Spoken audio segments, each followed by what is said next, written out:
ginnaaw kuréel bii di SN Idéaliste nekk fii ci Richard Toll te ndaw dëkk bi taxawaloon ko ñoo amaloon benn ndaje ngir wane taxawaayu ndaw ñi ci seen gox ci biir loolu ñu sargale ñenn ci jàmbaaru dëkk bi thème bi nekkoon droit et devoir d'un citoyen dans sa commune ci noonu tàllal nañu sunu micro kenn ci seen ndaw ñi seen coordinateur Abibou Gaye ci micro Pape Mohamed.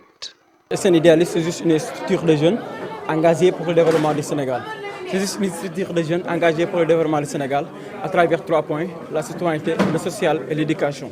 Surtout, voilà. En fait, je peux dire que nous avons initié cette activité sous le sacerdoce de servir et la sécurité de droit. Donc, il faut pour inviter la jeunesse aussi de participer sur le développement communautaire. Aussi leur faire savoir qu'un citoyen ne doit pas être seulement un consommateur, mais un producteur d'idées, d'engagement, de solidarité et de conviction surtout. Voilà. Mais je peux dire que c'est juste par manque de moyens ou manque de motivation. Cela, ça peut dire. Mais nous pouvons faire les choses sans attendre personne. Nous pouvons développer ce pays sans attendre personne. Le développement n'attend personne. Et nous sommes dans un monde impitoyable. Il y a des choses, si vous ne le faites pas, personne ne le fera à votre place. Donc j'invite la jeunesse Richard Tolloise pour qu'ils participent sur le développement communautaire, surtout, et sur la vie sociale, dans la paix et dans la solidarité aussi. Donc cette activité avait comme thème droit et devoir d'un citoyen dans sa commune, avec comme conférencière Mme Dabafal. Juste c'est pour impliquer les jeunes de participer sur les vies associatives, sur le développement communautaire et durable. Je pense qu'on a tous une dette envers notre commune, là où on en est. Parce que nous avons grandi tous on a appris sur des bonnes écoles, on a grandi sur des bons districts. Et je pense que c'est cela qu'on doit promouvoir pour juste incarner ce leadership-là.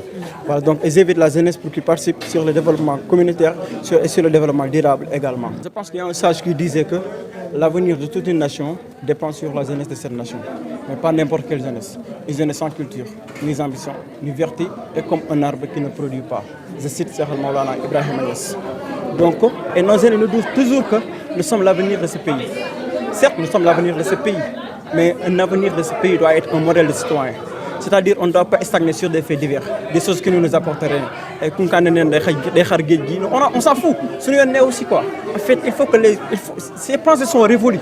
Et il faut qu'on s'engage avec. Voilà, c'est ça. Comme tous les pays, hein. Mais je pense qu'il ne faut jamais attendre les autorités. Il ne faut jamais attendre. Même le président de la République, il ne faut jamais l'attendre. Parce que lui, il est là pour gouverner, il est là pour planifier. Et juste, je vais rappeler 2 mots que les entrepreneurs ont l'habitude de dire. Qu'essayer dans la planification, c'est planifier son essai. Mais on ne suit pas aussi sur la planification, on ne suit par manque de planification. Donc je pense qu'on ne peut pas ignorer les autorités. Bon, parce qu'il y a la monétique, mais on va essayer de faire les choses avec les moyens de bord d'abord. S'il y a quelque chose qui en manque, on va aller chercher, Inch'Allah. On a honoré des jambars de Richard Toll. Certes, on ne pouvait pas primer tout le monde, on ne pouvait pas décorer tout le monde, mais on a fait le maximum pour honorer 11 personnes, que ce soit Dabafal. Il y a des gens, si tu les primes, on dirait que tu as primé tout le monde. Donc il y a aussi certes, il y en a qui en restent, mais Inch'Allah, peut-être la prochaine édition, Inch'Allah, nous allons le faire juste pour motiver la jeunesse, pour nous mener à réussir en fait. Donc SN Idéaliste, c'est une plateforme au niveau de Richard Toll, engagée pour le développement du Sénégal, mais plus particulièrement aussi celui de notre commune, Richard Toll, à travers la citoyenneté, le social et l'éducation surtout. En fait, la citoyenneté, c'est une activité citoyenne. La première activité que je fais, c'est la journée Richard Toll Pro. La deuxième activité que je fais, c'est la journée de sang, la journée sociale aussi. Donc, moi, je réussis, alhamdoulilah. Donc, aujourd'hui, nous sommes à Grand Restaurant avec comme thème droit et devoir d'un citoyen dans sa commune. Donc, juste pour lancer un message à mon ami, ak samay rak nañ ak samay mag nañ sama yaay sax gis nañ salle bi ñepp a ngi fon et alhamdoulillah. Donc ñoo ngi leen di ñaax pour ñu mën di participer sur le développement communautaire. Ils participent aussi sur le social parce que aduna yemul rek sur les foyers. Néw da nga am sa kër bu rafet nga fàtte say mbokk. Néw da nga am kër bu rafet reere say ginaar añee say lu neex après sa benn voisin amul lu mu lekk. Loolu je pense que loolu di développement quoi. Développement buñ ko wax ñepp dañ ko wër yëg. Certes yàlla mooy séddal te yamalewul donc dañ koy nangu am loo xam ne yàlla moo koy def si nit dañ leen koy nangul mais aussi nañuy gëstu ñu ni quoi bu baax a baax.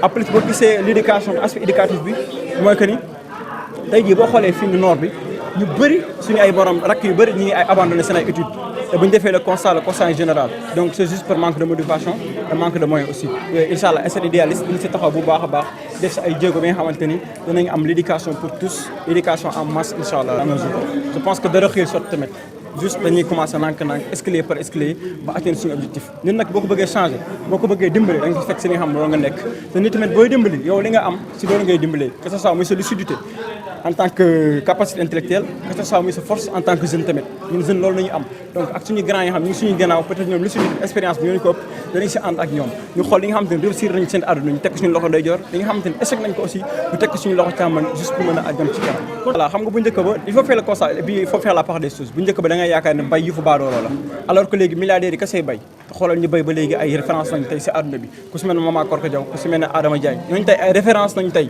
mën nañ jël exemple si ñoom incha allah dinañ ci taxaw bu baax a baax di def ay forum à travers les séminaires en collaboration aussi avec DBF incha allah rabbi juste pour mën a jàppale jeunesse bi yëpp jàppale suñu bopp tamit parce que je pense que don de soi la loo si def lu nekk sa bopp nga jàppale woo kenn je pense que ñun ñoo engagé wu jóg ñu dañuy ay citoyens nañ ay bon exemple de citoyens nañ bëgg nekk faire c'est simple il y a des choses yoo xam te ne on peut le faire sans avoir des parrains il y a des choses yoo xam mën nañ ko def aussi sans bind soutien boo gisee tey activité bi def nañ ko alhamdulilah amuñu parrain certes bëggoon nañu am parrain nag pour dire vrai mais amuñu retour moo tax amuñu parrain te on ne pouvait pas prendre le risque de mettre n'importe qui suñu présidium moo tax côté boobu ñu avancé si amuñu parrain binduñu soutien kenn donc ñëpp ñi nga xam def nañ ci seen doole que ça soit muy suñu partenaires yi que ça soit muy Maristop que ça soit muy RMC Company que ça soit muy DBF Group que ça soit muy Tolwa Consulting ñooñu dañ ñëw indi seen apport en tant que citoyen en tant que ñi nga xamante ne tamit ñi nga am benn revenu aussi au niveau de la ville loolu dañ toog juste par consensus ñu waxtaan suñu biir ba jubóo aussi boo xoolee ñu sargal ñëpp macha allah ils ont fait quelque chose pour ce pays lu ma wax par Richard Toll